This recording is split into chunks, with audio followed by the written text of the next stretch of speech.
जन्म दिलो अहीं भरण केलो, अहीं जन्म दिलो अहीं भरण केलो, लिखलो कपार अहीं छी जननी जीव के आधार।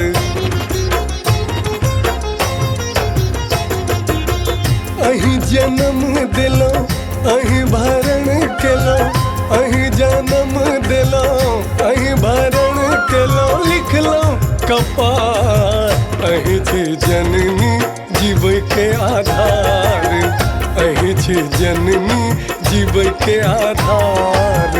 अहीं छी जननी जीव के आधार, अहीं छी जननी जीव के आधार।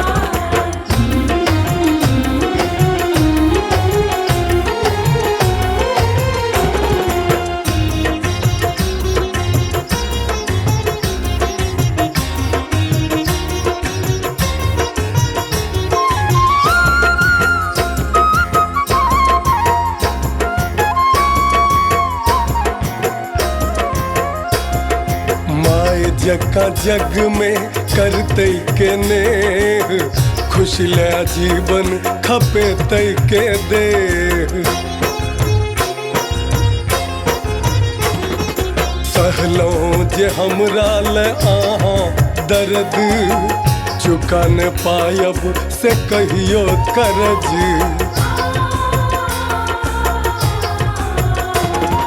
माई जका जग में करते के नेह, खुशी ले आजीवन खपे तय के देह। सहलो जे हमरा ले दर्द, चुका न पायब से कहियो करज, चुका नहीं पायब से कहियो करज।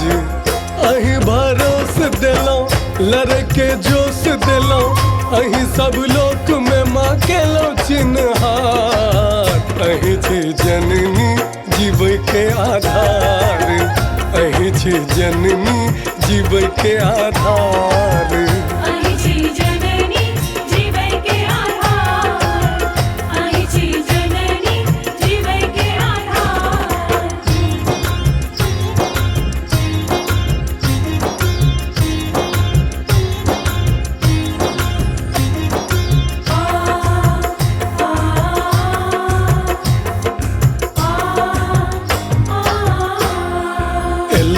शासिन भेलिए उदित, दर्शन दिखा के माँ के लिए मुदित।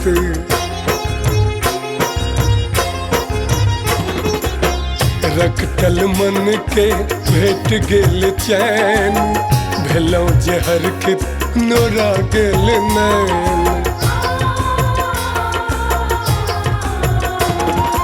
एलै मास आसिन भेलिए उदित, दर्शन देखा के माँ के लिए मुदित।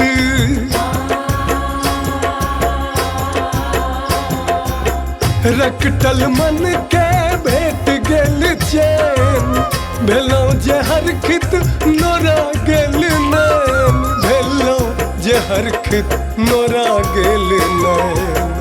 अहीं दुलार केलो अहीं दाबार केलो, अहीं के दया सोमा भेलिए उद्धार, अहीं छी जननी जीव के आधार, अहीं छी जननी जीव के आधार। अहीं छी जननी जीव के आधार, अहीं छी जननी जीव के आधार।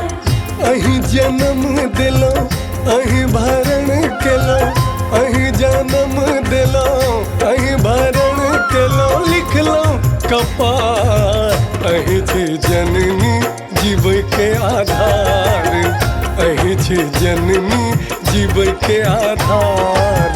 अहीं छी जननी जीव के आधार, अहीं छी जननी जीव के आधार। अहीं छी जननी जीव के आधार, अहीं छी जननी